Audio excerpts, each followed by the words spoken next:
Langit senja baru saja berganti warna menjadi jingga pekat ketika sedan mewah.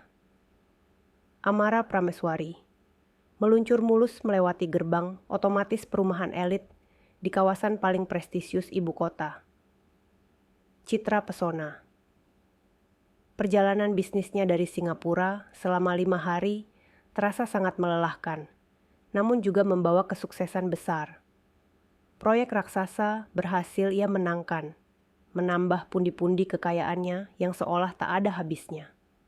Amara tersenyum tipis, membayangkan betapa nikmatnya beristirahat di rumah impiannya. Rumah yang ia beli tunai seharga 20 miliar rupiah, sebuah istana modern yang menjadi simbol kerja kerasnya selama bertahun-tahun. Ia rindu beristirahat, tapi lebih dari itu, ia rindu pada ibunya. Ibu Sari, yang sengaja ia boyong dari kampung untuk menikmati sisa hidup yang nyaman bersamanya. Namun, kedamaian yang ia bayangkan langsung pecah berkeping-keping, bahkan sebelum mesin mobilnya mati sempurna di carport yang megah. Dari pintu utama yang sedikit terbuka, terdengar suara teriakan melengking yang sangat Amara kenali. Suara yang selalu berhasil memancing amarahnya. Itu suara Bu Ratna, ibu mertuanya. "Pergi kau dari sini. Dasar orang tua miskin, tidak tahu diri. Sudah untung dikasih numpang hidup, sekarang malah menyusahkan." Jantung Amara serasa berhenti berdetak sedetik. Disusul suara tangisan tertahan yang lebih menyayat hatinya. Itu suara Ibu Sari. Amara buru-buru keluar dari mobil. Sepatu hak tinggi mahalnya beradu cepat dan marah dengan lantai batu alam di selasar, menciptakan irama langkah yang menegangkan. Ia bahkan tidak mempedulikan koper dan tas kerjanya yang masih di dalam mobil. Pikirannya hanya tertuju pada satu orang, ibunya. Saat ia tiba di ambang pintu utama yang menjulang tinggi, pemandangan yang tersaji di depannya benar-benar menghancurkan hatinya. Di lantai marmer impor yang dingin dan mengkilap, Ibu Sari, wanita yang telah mengorbankan segalanya untuk membesarkannya, sedang terduduk tak berdaya. Sebuah tas pakaian lama yang sudah kusam tergeletak di sampingnya. Isinya berceceran keluar. Hanya beberapa helai daster batik sederhana dan sebuah foto masa kecil Amara. Di depan ibunya, Bu Ratna berdiri berkacak pinggang. Wajahnya merah padam penuh kemenangan. Pakaiannya mentereng, perhiasan emas bergelantungan di leher dan pergelangan tangannya. Ironisnya, semua perhiasan itu dibeli menggunakan kartu kredit tambahan yang Amara berikan.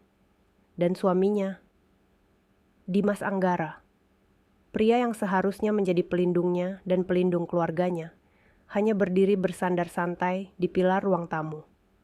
Wajahnya terlihat kesal, bukan kepada Bu Ratna yang sedang mengamuk, melainkan kepada Ibu Sari yang menangis. Dia tidak membela, dia tidak menolong, dia hanya menonton, seolah ibu mertuanya adalah tontonan yang mengganggu. "Sudah kubilang berkali-kali, jangan bawa barang-barang kampungmu itu ke ruang tamu. Ini rumah mewah, tahu? Bukan gubuk dari tamu di desa." Bu Ratna membentak lagi, suaranya menggema di ruangan yang luas itu. Ia bahkan menendang tas usang Ibu Sari, hingga isinya semakin terburai. Ibu Sari hanya bisa menggeleng pelan, air matanya deras mengalir. "Ratna, saya cuma mau ambil minum di dapur. Saya tidak sengaja bawa tas ini." "Halah, alasan. Kamu itu memang benalu. Harusnya Amara sadar dari dulu. Membiarkan orang tua sepertimu tinggal di sini itu cuman bikin sial dan malu-maluin." Dimas akhirnya bersuara, namun suaranya datar dan dingin, menusuk Amara lebih dalam daripada teriakan Bu Ratna. "Ibu, sudahlah. Bu, nanti biar satpam saja yang usir. Jangan bikin ribut, malu didengar tetangga." Malu. Kata itu terngiang di telinga Amara. Suaminya lebih peduli rasa malu kepada tetangga daripada harga diri ibu mertuanya sendiri. Ibu dari wanita yang memberinya semua kemewahan ini. "Cukup." Satu kata itu keluar dari bibir Amara. Pelan, dingin, tajam, dan syarat akan tekanan. Semua aktivitas di ruang tamu itu langsung terhenti. Suara tangis Ibu Sari tercekat. Bentakan Bu Ratna tertelan di tenggorokannya. Dimas yang tadi bersandar santai langsung berdiri tegak. Wajahnya berubah pucat pasi seperti melihat hantu. Mereka berdua, ibu dan anak itu, menoleh kaku ke sumber suara. Amara berdiri di ambang pintu. Wajahnya yang lelah setelah penerbangan panjang kini mengeras seperti pualam. Matanya menatap lurus, tajam, tapi tidak pada Bu Ratna atau Dimas. Matanya tertuju pada ibunya yang masih terduduk di lantai, gemetar ketakutan. Dunia Amara seakan berputar. Rumah 20 miliar ini ia beli agar ibunya bisa bahagia. Ia ingin ibunya punya kamar terbaik dengan pemandangan terindah, dilayani seperti ratu. Tapi apa yang dia dapatkan? Dia malah memberikan panggung bagi suaminya dan ibu mertuanya, dua orang yang hidup sepenuhnya dari hartanya, untuk menginjak-injak wanita paling berharga dalam hidupnya. Bu Ratna yang pindah ke rumah ini 3 bulan lalu dengan alasan kesepian. Padahal di rumah lamanya ia dikejar-kejar penagih utang. Dimas, suaminya, yang memegang jabatan direktur di perusahaan Amara. Jabatan yang Amara ciptakan khusus untuknya. Mobil sport yang terparkir di garasi, cicilannya atas nama perusahaan Amara. Kartu kredit unlimited yang Bu Ratna gesek setiap hari, Amara yang melunasi tagihannya.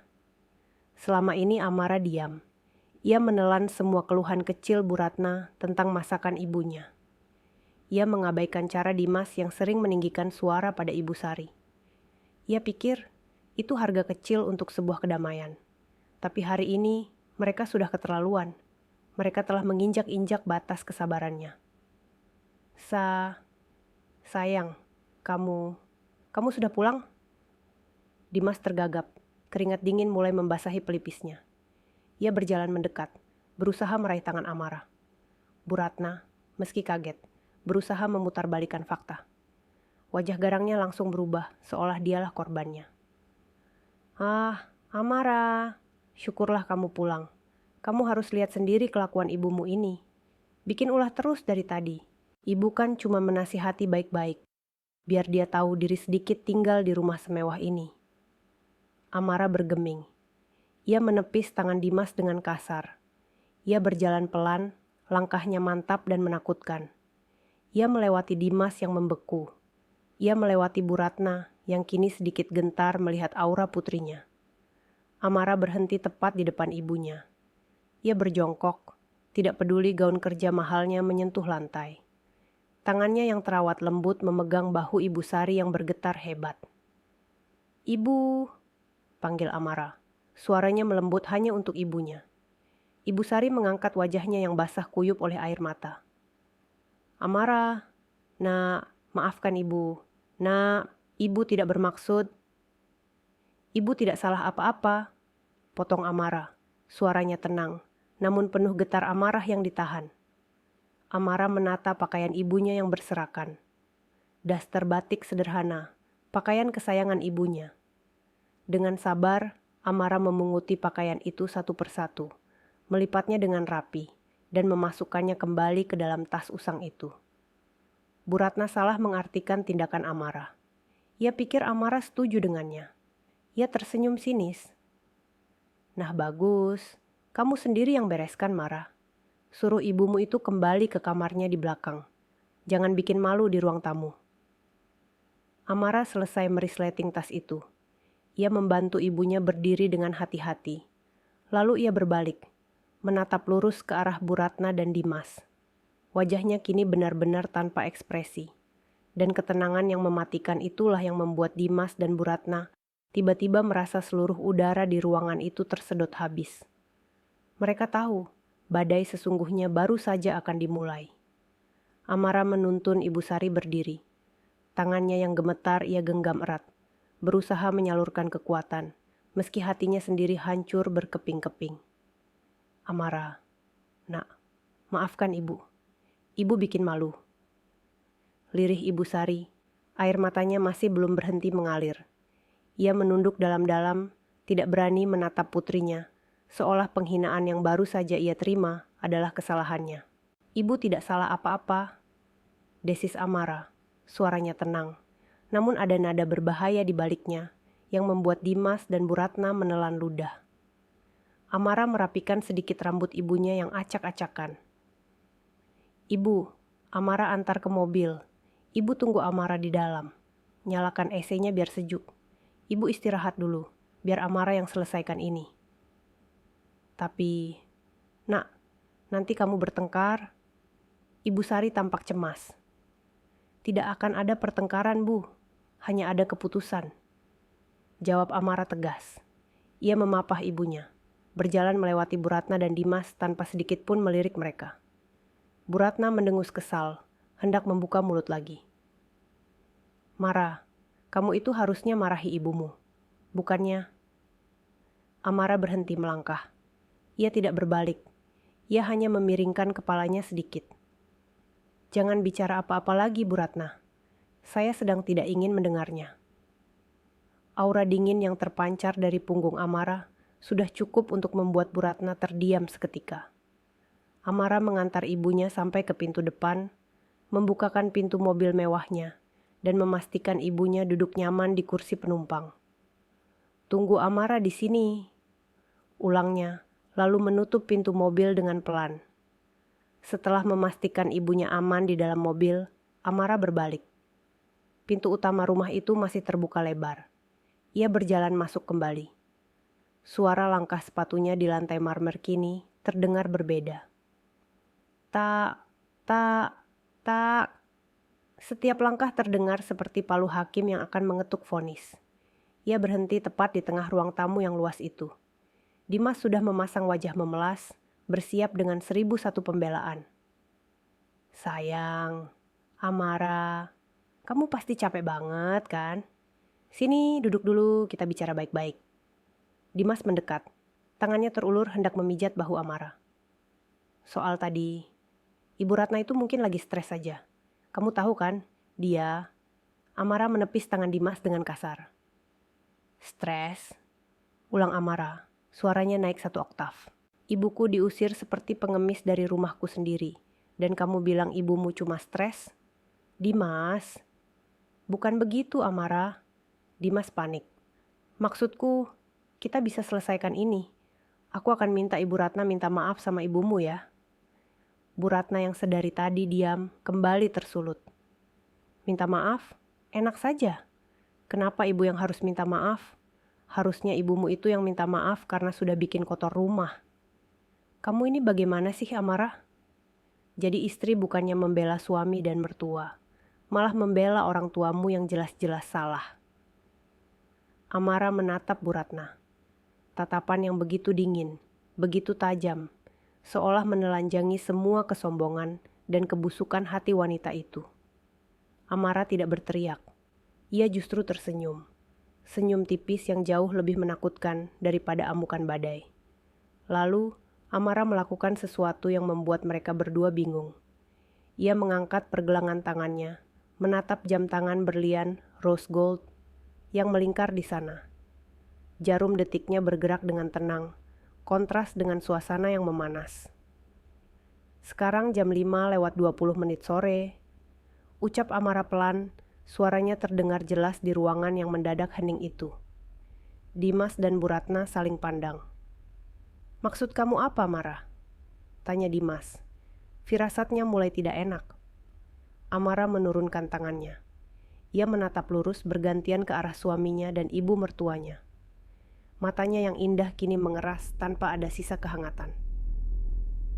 "Kalian," Amara memulai, "punya waktu 30 menit. Hening." Hanya suara pendingin ruangan yang terdengar berdengung. 30 menit untuk apa?" tanya Bu Ratna, masih dengan nada angkuh meski sedikit bingung. Amara menarik napas panjang, lalu menghembuskannya perlahan. 30 menit untuk mengemasi semua barang-barang kalian. Baju kalian, perhiasan kalian, sepatu kalian. Apa saja yang kalian miliki di rumah ini. Kemasi semuanya." Wajah Dimas berubah dari pucat menjadi putih pasti. "Amara, Amara, kamu jangan bercanda. Ini tidak lucu." "Apa aku terlihat sedang bercanda, Dimas?" tanya Amara. Bu Ratna akhirnya tertawa. Tawa yang dibuat-buat, terdengar sumbang dan melengking. Hahaha, kamu sudah gila, Amara. Kamu pikir kamu siapa? Kamu mengusir kami? Kamu mau mengusir suamimu sendiri?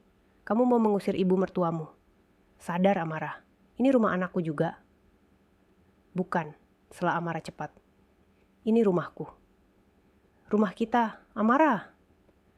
Bantah Dimas. Suaranya mulai meninggi, mencoba mengembalikan otoritasnya sebagai suami. Aku suamimu, aku punya hak di sini.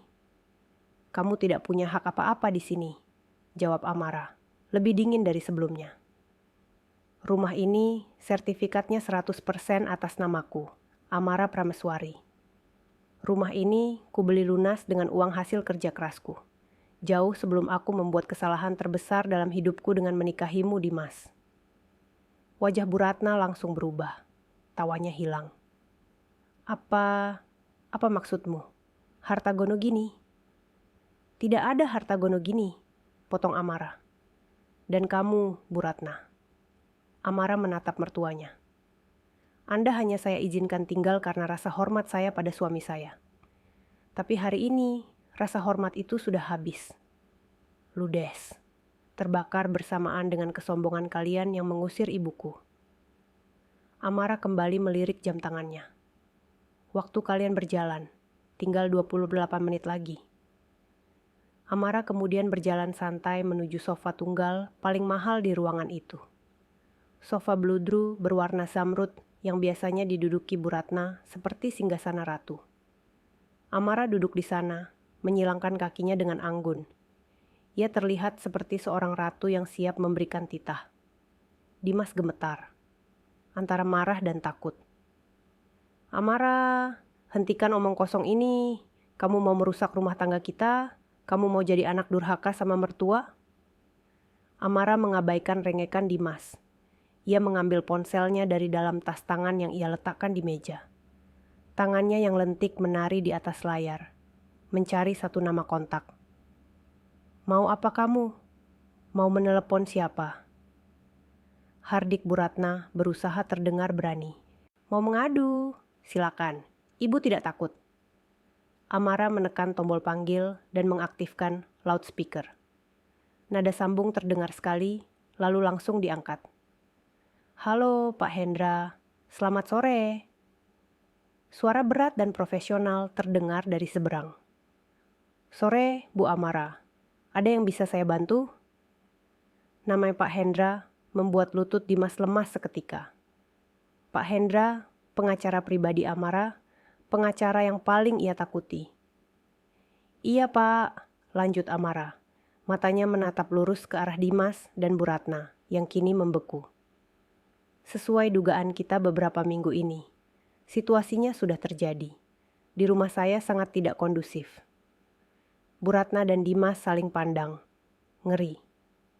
Sesuai dugaan kita beberapa minggu ini, saya mau Bapak eksekusi rencana B sekarang juga.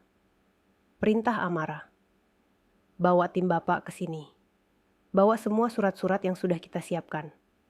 Surat kepemilikan rumah, surat perjanjian pranikah kita, semuanya. Oh, dan bawa polisi sebagai saksi. Saya mau rumah saya bersih malam ini juga. Hening sejenak di telepon. Lalu suara Pak Hendra terdengar lagi. Siap Bu Amara, kami sedang dalam perjalanan. Kebetulan tim sudah saya siagakan sejak Ibu menelepon dari bandara tadi. Perkiraan kami sampai dalam 30 menit. Bagus, kata Amara. Waktunya tepat. Amara menutup telepon. Ia meletakkan ponselnya kembali ke meja. Ia menatap kedua orang yang masih berdiri mematung di depannya. Pak Hendra akan tiba dalam 30 menit, kata Amara dengan suara datar. Kalian punya dua pilihan, berkemas dengan tenang dan pergi dengan sisa harga diri kalian. Atau kalian akan diseret paksa keluar oleh timnya di depan semua tetangga. Amara melirik jam tangannya lagi. Waktu kalian tinggal 26 menit. Keheningan yang mencekam pasca panggilan telepon itu terasa lebih berat daripada kebisingan teriakan Bu Ratna tadi. Wajah angkuh Bu Ratna kini pucat pasi.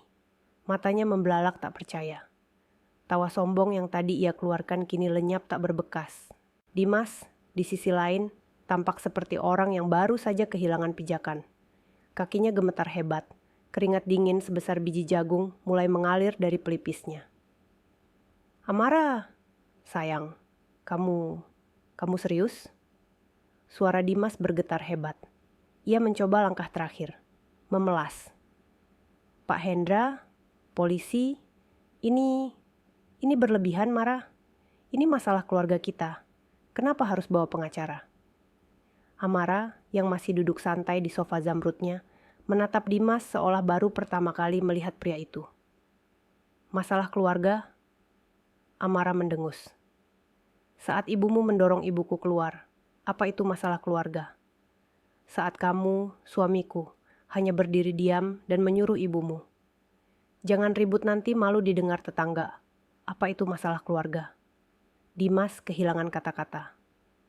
Ini bukan lagi masalah keluarga, Dimas. Lanjut Amara, suaranya setajam es. Ini masalah properti milikku, dan aku tidak mau ada penyusup di dalam rumahku. Gila kamu. Bu Ratna akhirnya menemukan suaranya kembali, meski kini terdengar histeris. Ia menunjuk wajah Amara dengan jari gemetar. Kamu benar-benar sudah gila. Dimas, dia ini istrimu. Kenapa kamu diam saja dari tadi? Kamu biarkan dia mengusir ibu kandungmu sendiri? Di mana harga dirimu sebagai laki-laki? Teriakan Bu Ratna seakan menyadarkan Dimas. Ia memandang Amara dengan tatapan terluka, mencoba membangkitkan rasa bersalah istrinya. Amara, please. Aku minta maaf. Aku salah. Aku tadi diam. Tapi jangan begini. Kita bisa bicarakan ini baik-baik. Aku akan suruh ibuku minta maaf sungguh-sungguh pada Ibu Sari. Ya? Ya. Dimas mencoba mendekat, hendak berlutut atau memeluk Amara. Jangan sentuh aku. Desisan Amara membuat Dimas membeku di tempatnya. Aku jijik. Kalian berdua menjijikkan. Amara kembali menatap jam tangannya dengan tenang. Waktu kalian berjalan, 24 menit lagi. Jam. Benda itu seakan menjadi algojo yang menghitung mundur sisa hidup nyaman mereka. Bu Ratna, yang menyadari bahwa Amara tidak main-main, kini mengubah taktiknya. Dari marah, ia beralih ke serangan personal. Oh, jadi begini kelakuanmu sekarang. Amara, setelah kamu kaya raya, kamu lupa diri. Kamu lupa siapa yang merestui pernikahan kalian dulu. Kamu lupa siapa yang sudah mau menerima kamu jadi menantu. Amara tertawa. Tawa yang hambar, kering, dan penuh ironi. Menerima saya? Bu Ratna, mari kita jujur. Ibu menerima saya setelah tahu saldo rekening saya. Ibu merestui kami setelah saya melunasi semua utang judi online Dimas yang jumlahnya ratusan juta sebelum kami menikah. Apa ibu lupa? Wajah Dimas dan Bu Ratna makin pias. Amara tahu segalanya. Selama ini aku diam. Amara melanjutkan, suaranya kini bergetar oleh amarah yang ia tahan selama berbulan-bulan. Saat Bu Ratna datang ke rumah ini dan langsung meminta kamar tidur utamaku, dengan alasan kamar tamu terlalu sempit dan tidak ada pemandangan, aku berikan. Aku pindah ke kamar yang lebih kecil. Aku diam. Amara menatap Dimas. Saat kamu menggunakan fasilitas perusahaan untuk memodifikasi mobil sportmu tanpa izin, aku diam. Saat kamu mengambil bonus karyawan untuk mentraktir teman-teman arisan ibumu, aku diam. Napas Amara terengah. Aku pikir semua itu adalah harga kecil yang harus kubayar untuk sebuah kedamaian rumah tangga. Aku pikir dengan semua kemewahan itu, kalian setidaknya akan menghargai ibuku, satu-satunya keluarga yang kupunya. Amara berdiri dari sofanya. Ia berjalan pelan ke arah jendela besar yang menghadap taman. Tapi hari ini, katanya membelakangi mereka. Kalian menginjak-injak satu-satunya orang yang tak ternilai harganya bagiku. Kalian menghina wanita yang menjual sawah satu-satunya di kampung agar aku bisa kuliah. Kalian menyebutnya sampah miskin di rumah yang kubangun dari hasil pengorbanan wanita itu. Ia berbalik. Matanya merah, namun tidak ada air mata. Hanya ada kobaran api. Jadi, jangan bicara soal menerima atau restu padaku. Kalian tidak punya hak. Amara kembali ke sofanya dan melirik jam. Waktu kalian tinggal 20 menit. Detik itu juga, kepanikan yang sesungguhnya melanda. Bu Ratna tidak lagi berteriak. Wajah angkuhnya berubah menjadi ketakutan murni. Dimas, ayo, ambil barang-barang kita. Cepat, ambil semua. Namun, Bu Ratna tidak berlari ke kamar tidurnya. Anehnya, ia berlari ke ruang kerja Amara. Ia tahu di sana ada berangkas kecil tempat Amara biasa menyimpan perhiasan. Bu Ratna sering mengintip Amara memasukkan kodenya. Dengan tangan gemetar, ia menekan kombinasi angka. Bip, bip, bip. Akses ditolak. Ia mencoba lagi. Akses ditolak. Kenapa tidak bisa dibuka? Sialan. Bu Ratna menggedor-gedor pintu berangkas. Amara tersenyum tipis dari ruang tamu. Mencari ini, Bu Ratna. Amara mengangkat kartu akses kecil dari dompetnya, lalu menunjukkan layar ponselnya. Semua akses keamanan di rumah ini terhubung ke ponsel saya. Berangkas, pintu kamar utama, bahkan garasi. Dan 5 menit yang lalu, saya sudah mengganti semua kata sandinya. Mata Bu Ratna membelalak. Licik kamu, Amara. Kamu menjebak kami. Saya hanya melindungi apa yang menjadi milik saya dari pencuri. Jawab Amara santai. Kalian masih punya 18 menit. Saranku, berlarilah ke kamar kalian. Ambil baju seperlunya. Setidaknya pintu kamar kalian tidak saya kunci. Seperti disengat listrik, Bu Ratna menjerit frustrasi. Dengan air mata amarah, ia akhirnya berlari tunggang langgang ke kamar tamu mewah yang ia tempati, diikuti oleh Dimas yang terlihat linglung seperti robot rusak. Dari ruang tamu, Amara bisa mendengar suara gaduh yang luar biasa. Suara lemari dibanting, laci-laci ditarik paksa, barang-barang berjatuhan. Mereka seperti dua tikus yang panik di dalam kapal yang akan tenggelam. Tak lama kemudian, Dimas keluar lebih dulu, menyeret 2 koper besar. Wajahnya basah oleh keringat dan air mata. Amara, tolong pikirkan lagi. Demi masa depan kita bisa perbaiki ini. Amara menatapnya datar. Masa depan apa, Dimas? Masa depan di mana kamu membiarkan ibumu menginjak-injak ibuku. Masa depan di mana kamu hanya menjadi boneka yang hidup dari uang istrinya. Tidak, terima kasih. Aku sudah selesai. Aku cinta sama kamu, Mara. Teriak Dimas putus asa. Tawa Amara pecah. Tawa yang sangat menyedihkan. Cinta? Kamu tidak cinta padaku, Dimas. Kamu cinta pada kenyamanannya. Kamu cinta pada kemewahannya. Kamu cinta pada kartu kredit unlimited ini? Amara melempar sebuah kartu platinum ke lantai. Cintamu palsu, sama palsunya seperti janjimu di depan penghulu. 10 menit lagi, kata Amara. Suaranya kembali sedingin es.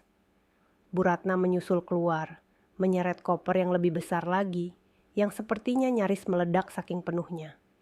Isinya pasti tas-tas bermerek dan perhiasan yang bisa dia selamatkan dari lemari pakaian. Wajahnya bengkak dan merah karena menangis dan marah. Ayo Dimas, cepat, kita pergi dari rumah neraka ini. Ibu tidak sudi tinggal sedetik pun di sini. Teriaknya mencoba menyelamatkan harga dirinya yang tersisa. Dimas masih membeku di tempat, menatap Amara. Masih berharap ada 1% belas kasihan di mata istrinya. Amara hanya menggeleng pelan. Pergilah sebelum Pak Hendra dan timnya yang menyeret kalian. Dimas akhirnya menyerah. Ia tahu permainan telah berakhir. Dengan langkah berat, ia menyeret kopernya menuju pintu. Bu Ratna mengikutinya, namun berhenti di ambang pintu. Kamu akan menyesal, Amara, desis Bu Ratna. Matanya menyiratkan kebencian murni. Kamu akan kena karma, mengusir suami dan mertua, dikutuk kamu. 5 menit, potong Amara mengabaikan kutukan itu. Dimas menelan ludah. Ada satu hal lagi yang ia khawatirkan. Amara, Mobilku. Amara tersenyum. Senyum kemenangan yang mutlak. Mobil yang mana, Dimas? Mobil sport biru yang kamu pakai setiap hari itu. Yang kamu pakai untuk pamer ke teman-temanmu.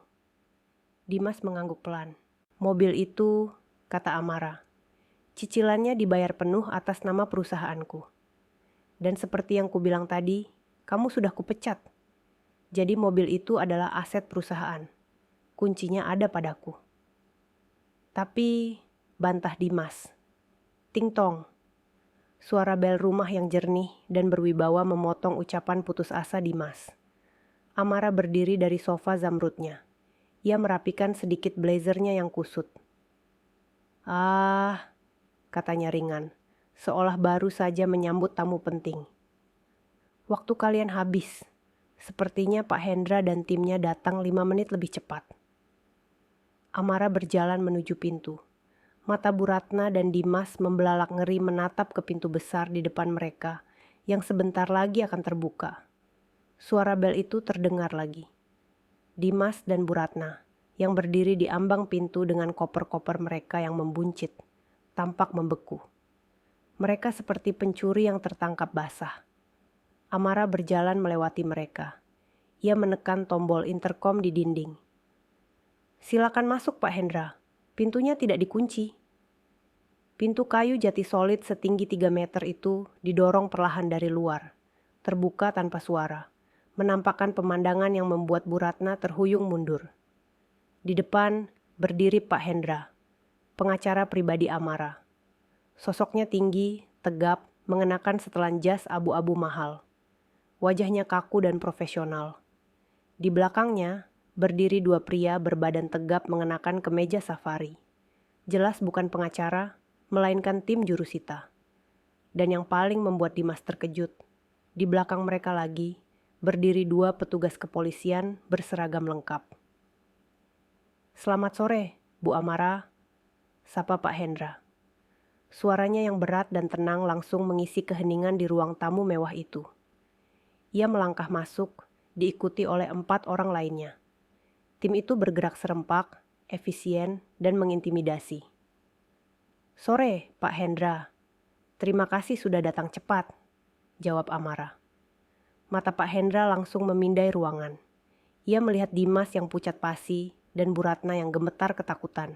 Lalu matanya tertuju pada tumpukan koper di dekat pintu. Saya lihat Tuan Dimas dan Nyonya Ratna sudah bersiap. Dimas menelan ludah. Pak Hendra, ini salah paham. Saya dan Amara hanya sedang bertengkar kecil. Tidak perlu sejauh ini. Bertengkar kecil? Amara menyela. Suaranya kini terdengar geli. Mendorong ibuku keluar rumah sambil meneriakinya orang tua miskin. Kamu sebut itu pertengkaran kecil, Dimas.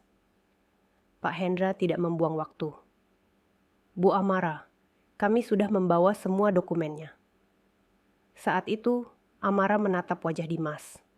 Wajah yang kini basah oleh keringat, bibirnya bergetar, matanya memancarkan ketakutan murni.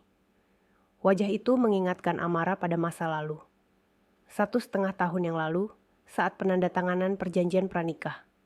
Kala itu, Dimas tertawa saat menandatanganinya.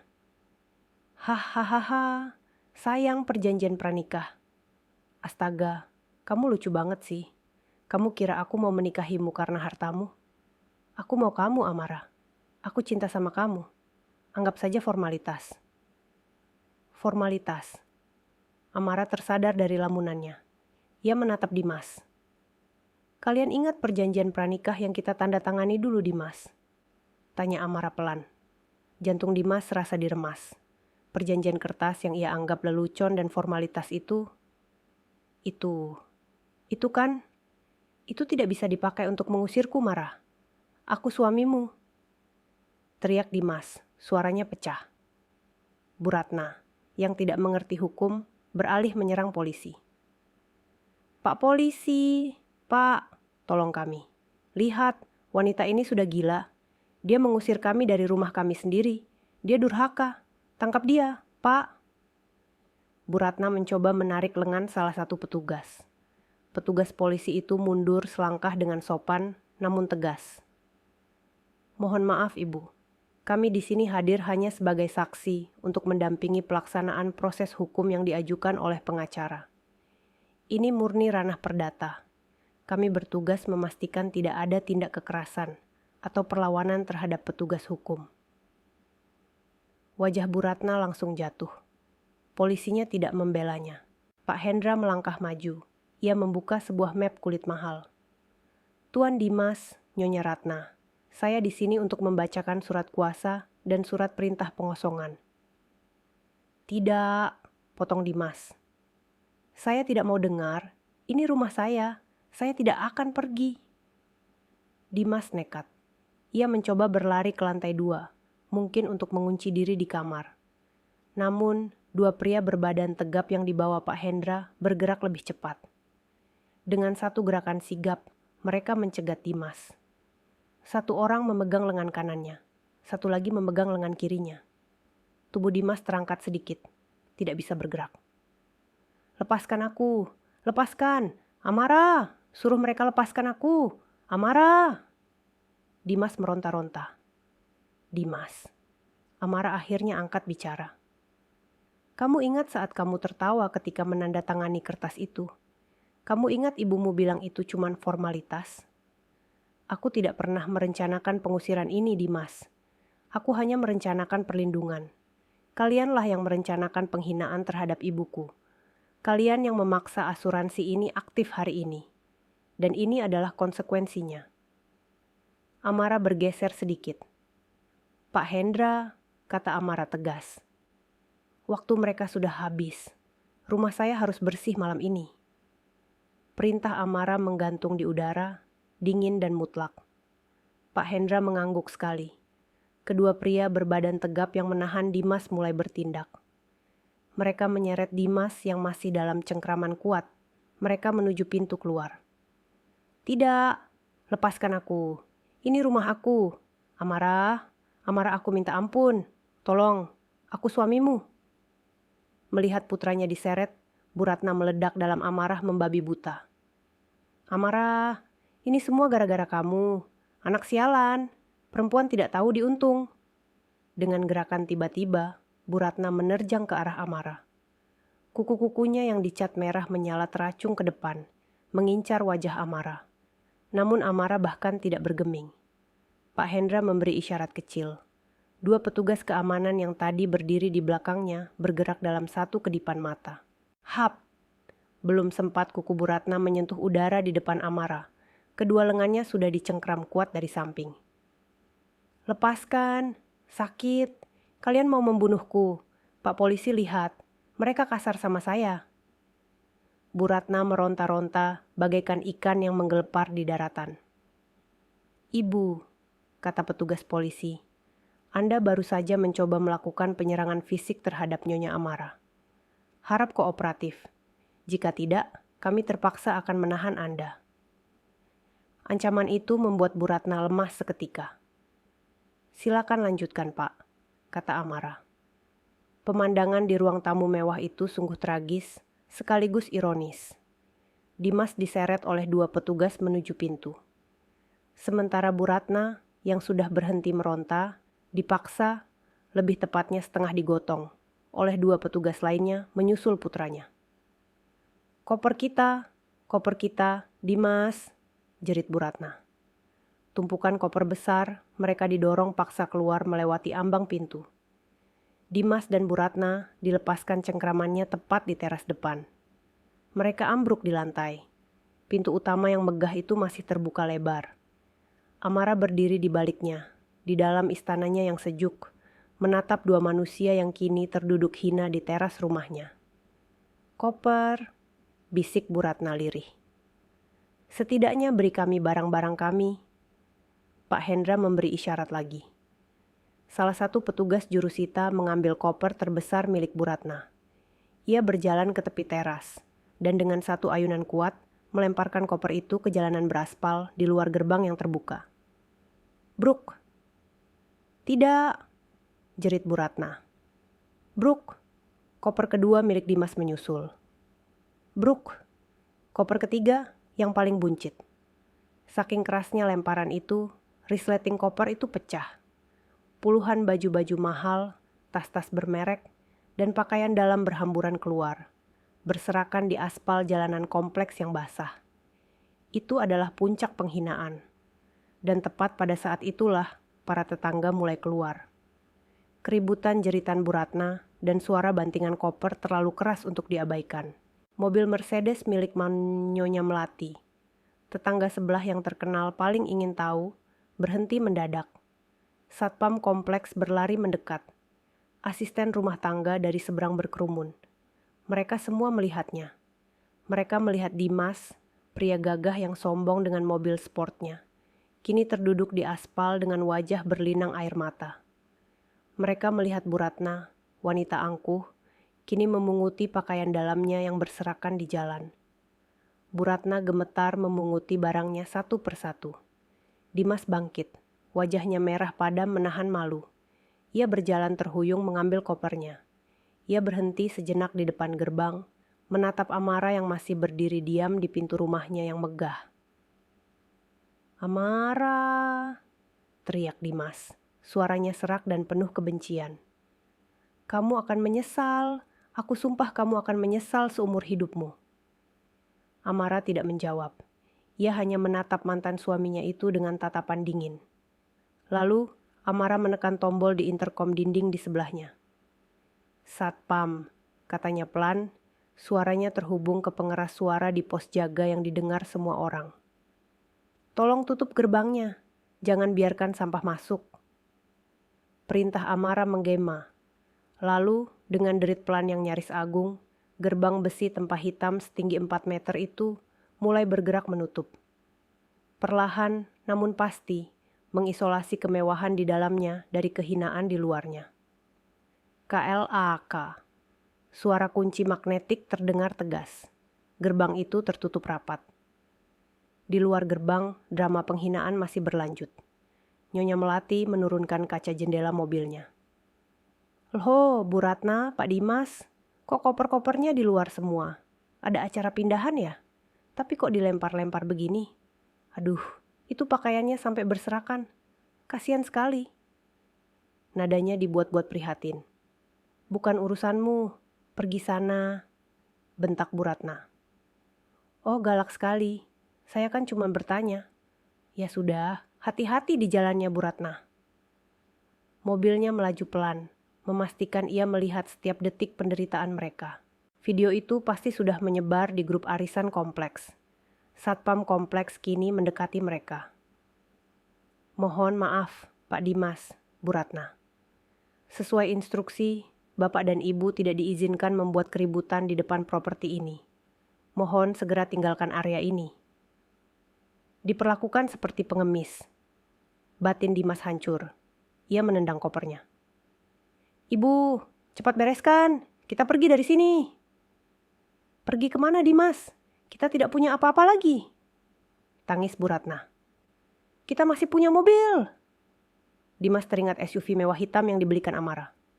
Kuncinya di mana?" Ragil merogoh saku. Kosong. "Ibu, kunci SUV hitam di mana?" Wajah Bu Ratna berubah pias. Tasku tertinggal di dalam." Mereka kini benar-benar terdampar. Dimas mencoba memesan taksi online. Pembayaran ditolak. Ia membuka mobile banking. Kartu Anda telah diblokir. Ia membuka saldo debit. Ibna 14.500. Gajinya dibayarkan oleh perusahaan Amara. Amara telah memblokir semuanya. Mereka tidak punya uang sama sekali. Dimas menatap gerbang hitam itu. "Amara, kamu pikir ini akhirnya? Ini baru permulaan." 1 jam kemudian, sebuah mobil pickup tua berwarna biru pudar, dengan bak belakang yang bau amis dan penuh goresan, berhenti di depan mereka. Bukan taksi mewah, melainkan jemputan dari Budi, sepupu miskin yang selama ini selalu mereka hina. Budi menjulurkan kepalanya. "Gil, Tante Ratna?" Dimas memejamkan mata. Ini adalah titik terendah dalam hidupnya. Diusir, rekening diblokir, dan sekarang dijemput oleh sepupu miskin menggunakan mobil bak rongsokan. Naik, Bu, desis Dimas tajam. Mereka terpaksa naik ke kabin yang sempit, panas, dan bau oli itu. Koper-koper mewah mereka dilempar ke bak belakang yang kotor. Di dalam perjalanan, Budi memecah keheningan.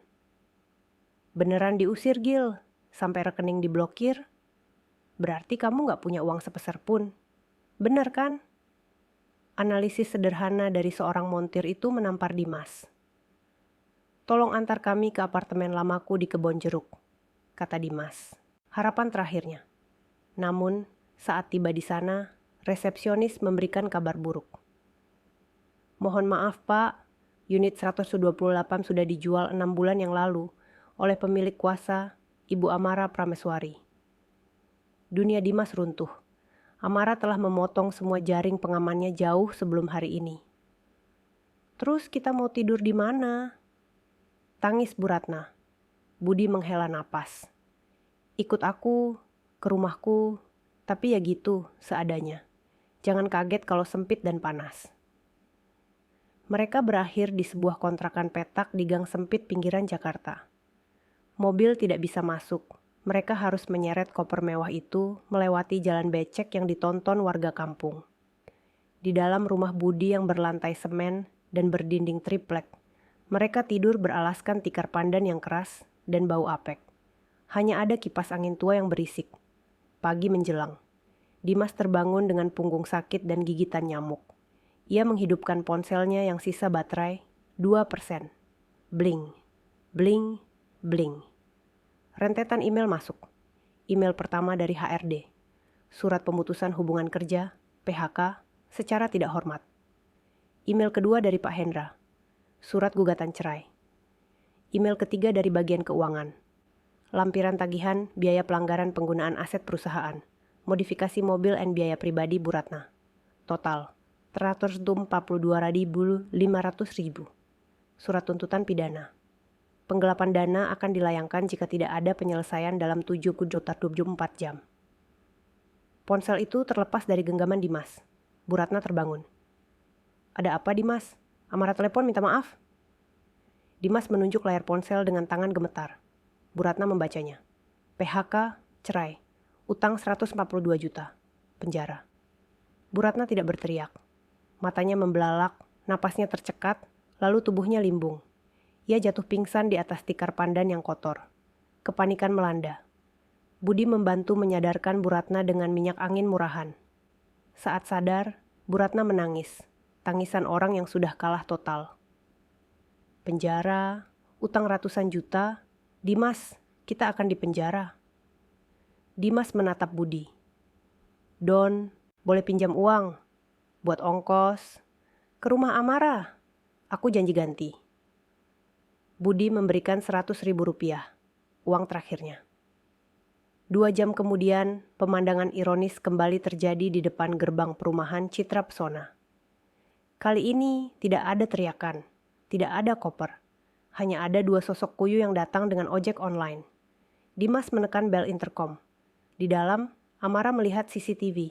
Ia menekan tombol bicara. Ada apa? Amara, tolong buka pintunya. Kami mau bicara. Suara Dimas bergetar. Aku sudah terima emailnya. Tolong Mara, aku tidak bisa membayarnya. Aku akan dipenjara. Itu konsekuensinya, jawab Amara dingin. Tiba-tiba, Bu Ratna melakukan hal yang tak terduga. Ia ambruk, bersujud di atas aspal panas di depan kamera CCTV. Ia menempelkan keningnya ke tanah. Amara, ampun nak. Maafkan ibu yang salah, ibu yang hina. Ibu minta maaf sudah menghina Ibu Sari. Tolong jangan penjarakan anakku. Hukum ibu saja. Ibu bersujud di kaki kamu, Amara. Bu Ratna menangis meraung-raung. Dimas ikut berlutut, menundukkan kepalanya dalam-dalam. Aku juga minta maaf, Amara. Aku suami yang gagal. Tolong beri kami kesempatan. Di teras belakang, Ibu Sari memegang tangan Amara. Nak, sudah, ampuni mereka. Amara menarik napas panjang. Ia menekan tombol bicara lagi. Dengar, kata Amara tegas. Saya tidak akan memenjarakan Dimas, dengan beberapa syarat. Dimas dan Bu Ratna mengangkat kepala penuh harapan.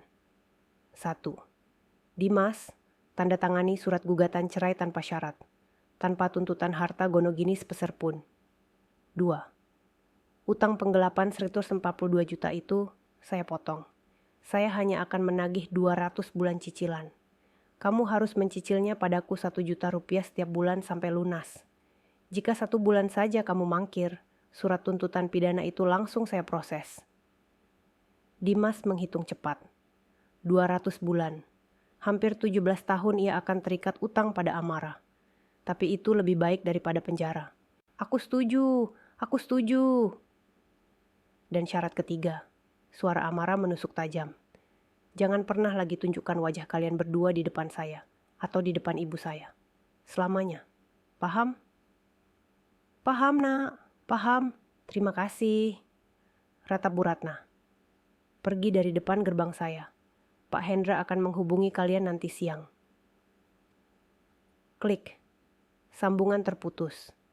Dimas membantu ibunya berdiri. Mereka berbalik, berjalan gontai meninggalkan gerbang hitam itu selamanya. Mereka telah membayar harga yang sangat mahal untuk kesombongan mereka. Amara menutup tabletnya dan tersenyum pada ibunya. Ayo Bu, buburnya keburu dingin. Rumah itu kini terasa hangat. Sebuah istana yang sesungguhnya, tanpa benalu, tanpa penghinaan. Hanya ada kedamaian.